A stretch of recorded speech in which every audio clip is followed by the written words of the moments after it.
तो दोस्तों वीडियो शुरू करने से पहले अगर आप हमारे चैनल पर नए आए हैं तो चैनल को सब्सक्राइब जरूर कर लें और पास में बेल वाले आइकन को भी जरूर दबा लें ताकि हमारे आने वाली वीडियो की नोटिफिकेशन आपको मिलती रहे। स्वागत है आप सभी का ग्रीनटन यूट्यूब चैनल में। आगामी प्रतियोगी परीक्षाओं को देखते हुए हमने ये तय किया है कि हम प्रतिदिन सुबह 6 बजे उत्तराखंड से संबंधित 30 महत्वपूर्ण यूनिक प्रश्न लेकर आएंगे, जो कि यूके ट्रिपल एस सी के सिलेबस को ध्यान में रखते हुए तैयार किए गए हैं। सभी दोस्तों को गुड मॉर्निंग और नमस्कार। यह Uttarakhand daily one liner quiz का सेट नंबर 23 है। तो चलिए दोस्तों शुरू करते हैं आज का क्विज। आज का पहला प्रश्न है, कौसानी से काठगोदाम तक सड़क मार्ग कब बनाया गया था? तो इसका सही उत्तर है 1892 में। ठीक है, जो कौसानी है, कौसानी आपका बागेश्वर जनपद के अधीन है और काठगोदाम आपका नैनीताल जनपद के अधीन है। तो कौसानी से काठगोदाम तक सड़क मार्ग का निर्माण 1892 में किया गया था। नेक्स्ट प्रश्न है, कालो का डांडा का नाम लेस डाउन में कब परिवर्तित हुआ था? तो इसका सही उत्तर है 21 सितंबर 1890 को। ठीक है, जो लेस डाउन है आपका वर्तमान में, लेस डाउन आपका पौड़ी गढ़वाल जनपद के अंतर्गत आता है। तो लेस डाउन जो है आपका पौड़ी गढ़वाल जनपद में है। तो लेस डाउन को प्राचीन काल में कालो का डांडा नाम से पुकारा जाता था। तो कालो का डांडा का नाम लेस डाउन में कब परिवर्तित हुआ था? तो 21 सितंबर 1890 को। नेक्स्ट प्रश्न है, जाउली पर्वत तथा जोगिन पर्वत चोटी स्थित है। तो जाउली पर्वत तथा जोगिन पर्वत चोटी किस जनपद में स्थित है? तो इसका सही उत्तर है उत्तरकाशी जनपद में। ठीक है, तो उत्तरकाशी जनपद में थोड़ा देख लेते हैं कौन कौन से पर्वत है। द्रौपदी का डांडा, फतेह पर्वत, जाउली पर्वत और जोगिन पर्वत, ये सारे के सारे पर्वत उत्तरकाशी जनपद में है। और उत्तरकाशी जनपद की स्थापना 24 फरवरी 1960 को की गई थी। नेक्स्ट प्रश्न है, ऊपरी गंगा नहर का आधुनिकीकरण कब किया गया था? देखो एग्जाम की दृष्टि से मोस्ट इंपोर्टेंट प्रश्न है कि ऊपरी गंगा नहर, तो राज्य की सबसे पुरानी नहर कौन सी है? तो ऊपरी गंगा नहर है। तो ऊपरी गंगा नहर का जो निर्माण हुआ था वो कहीं किसी किताब में 1842 दिया है, कहीं किसी किताब में 1844 दिया है। ठीक है, तो दोनों सन को लेके चलते हैं कि राज्य की सबसे पुरानी नहर ऊपरी गंगा नहर है, जिसका निर्माण 1842 या 1844 में किया गया था। तो उस समय कुमाऊं कमिश्नर कौन थे? तो जॉर्ज टॉमस लूसिंगटन उस समय कुमाऊं कमिश्नर थे। लूसिंगटन के कार्यकाल में ऊपरी गंगा नहर का निर्माण किया गया था। ठीक है, और ऊपरी गंगा नहर का निर्माण किस कमिश्नर के कार्यकाल में पूरा हुआ था? तो जॉन हैलिट बैटन के कार्यकाल में 8 अप्रैल 1854 को ऊपरी गंगा नहर का निर्माण पूरा हुआ था। दूसरी बात यह है कि प्रश्न यहाँ पे पूछा गया है कि ऊपरी गंगा नहर का आधुनिकीकरण कब किया गया था? तो 1983 में। नेक्स्ट प्रश्न है, पक्षियों पर आकर्षित चित्र मोरपिया व चकोरपिया का चित्रण किसने किया था? तो इसका सही उत्तर है मौलाराम ने। ठीक है, तो मौलाराम, आपको पता है कि मौलाराम का जन्म 1743 में हुआ था और मौलाराम के दो आकर्षक चित्र थे जो पक्षियों पर आधारित थे, मोरपिया और चकोर प्रिया। ठीक है, तो मोरपिया और चकोर प्रिया का चित्रण किसने किया था? तो मौलाराम ने किया था। नेक्स्ट प्रश्न है, इंपोर्टेंट प्रश्न है, चौबटिया गवर्नमेंट गार्डन की स्थापना कब की गई थी? तो चौबटिया गवर्नमेंट गार्डन की स्थापना 1869 में की गई थी। नेक्स्ट प्रश्न है, उत्तराखंड साहित्य से संबंधित है कि घृणामयी उपन्यास किसके द्वारा लिखी गई है? तो घृणामयी उपन्यास जो है वो किसके द्वारा लिखी गई है? तो इसका सही उत्तर है इलाचंद जोशी के द्वारा। नेक्स्ट प्रश्न है, कत्यूरी वंश का स्वर्णकाल किस राजा के काल को कहा जाता है? तो इसका सही उत्तर है बिरथम देव। देखो कत्यूरी वंश के बारे में थोड़ा देख लेते हैं कि कत्यूरी वंश को कार्तिकेयपुर राजवंश भी कहते हैं। कत्यूरी वंश या कार्तिकेयपुर राजवंश उत्तराखंड का ऐसा राजवंश है जो एक ऐतिहासिक राजवंश है। ठीक है, राजनीतिक राजवंश पूछेगा तो कुलिंद राजवंश है। ठीक है, तो कत्यूरी वंश का स्वर्णकाल किस राजा के काल को कहा जाता है? तो बिरथम देव के कार्यकाल को। नेक्स्ट प्रश्न है, दिगाली चौड़ किला, तो दिगाली चौड़ किला किस जनपद में स्थित है? तो इसका सही उत्तर है चंपावत जनपद में। ठीक है, तो चंपावत जनपद की स्थापना कब हुई थी? तो 1997 में की गई थी। चंपावत तहसील कब बनाई गई थी? तो 13 मई 1972 को बनाई गई थी। नेक्स्ट प्रश्न है, मेलखेत परियोजना किस नदी पर स्थित है? तो मेलखेत परियोजना जो है किस नदी पर स्थित है? तो इसका सही उत्तर है पिंडर नदी पर। ठीक है, तो पिंडर नदी कहाँ बहती है? आपकी चमोली जनपद में। नेक्स्ट प्रश्न है, सुतुआ नामक आभूषण, सुतुआ नामक आभूषण शरीर के किस अंग में पहना जाता है? तो इसका सही उत्तर है गले में। और भूटांतिक भाषा में आभूषणों को स्याली पुली भी कहा जाता है।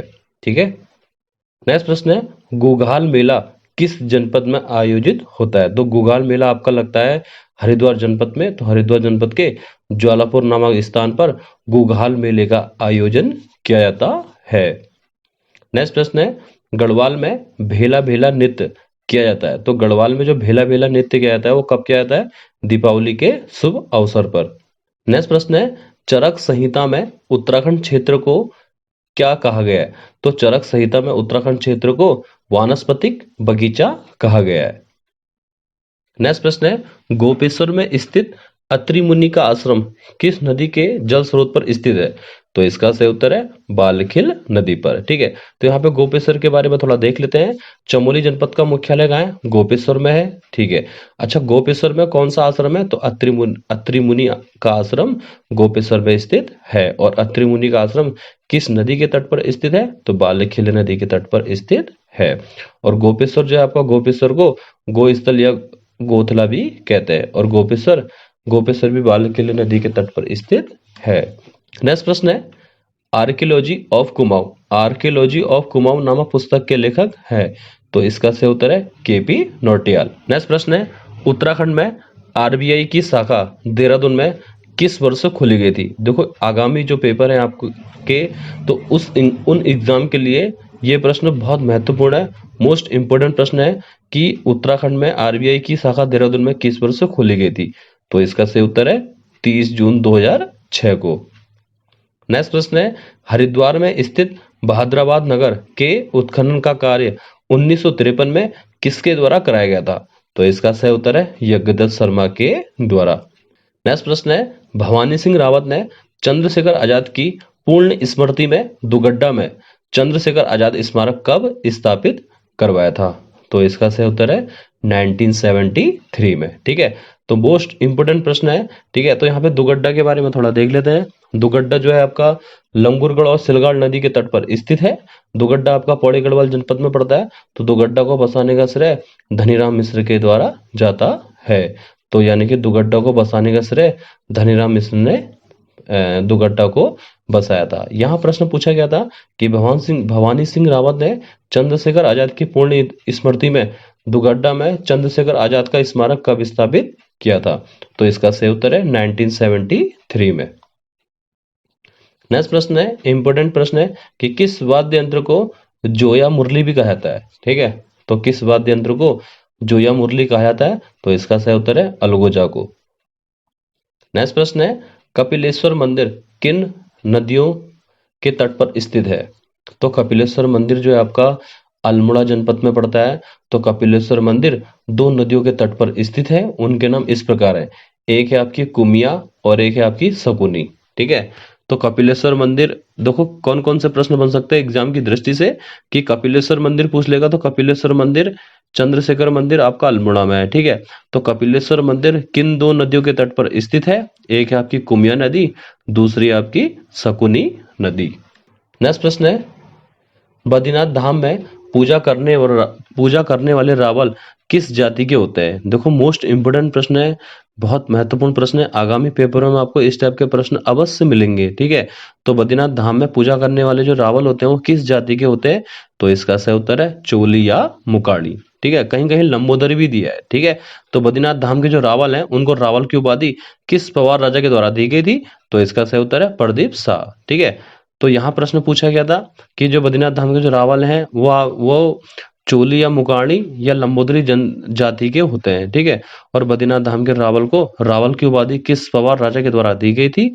तो राजा प्रदीप शाह के द्वारा। एग्जाम की दृष्टि से मोस्ट इंपोर्टेंट प्रश्न है। नेक्स्ट प्रश्न है, खलिया तथा लड़ी पांगती बुग्याल किस जनपद में स्थित है? तो इसका सही उत्तर है पिथौरागढ़ में। नेक्स्ट प्रश्न है, झालीमाली देवी मंदिर तथा झूठा देवी मंदिर किस जनपद में स्थित है? तो इसका सही उत्तर है चंपावत जनपद में। नेक्स्ट प्रश्न है उत्तराखंड साहित्य से संबंधित है, रात अब भी मौजूद है नामक पुस्तक के लेखक कौन है? तो रात अब भी मौजूद है नामक पुस्तक के लेखक कौन है? तो इसका सही उत्तर है लीलाधर जोगोड़ी।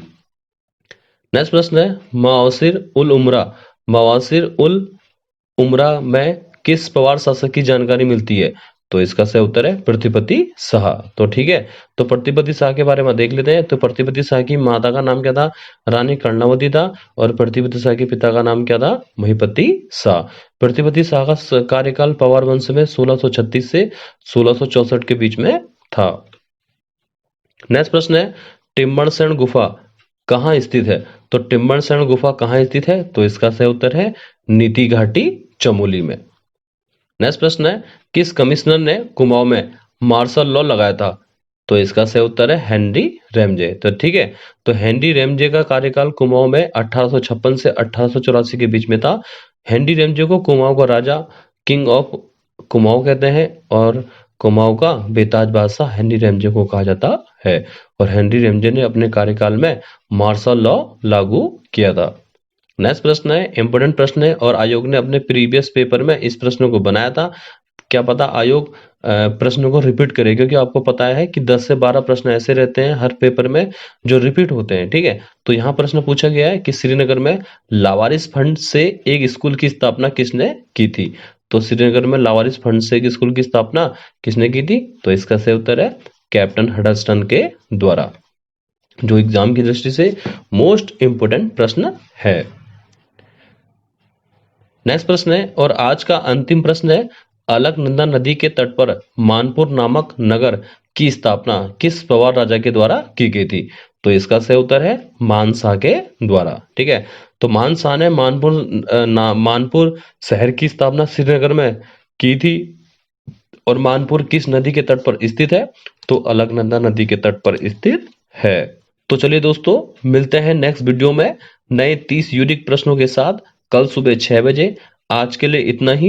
वीडियो अगर पसंद आए तो वीडियो को लाइक एंड शेयर भी कीजिएगा और हमारे YouTube चैनल को सब्सक्राइब भी कर दीजिएगा। तो जय हिंद, जय भारत।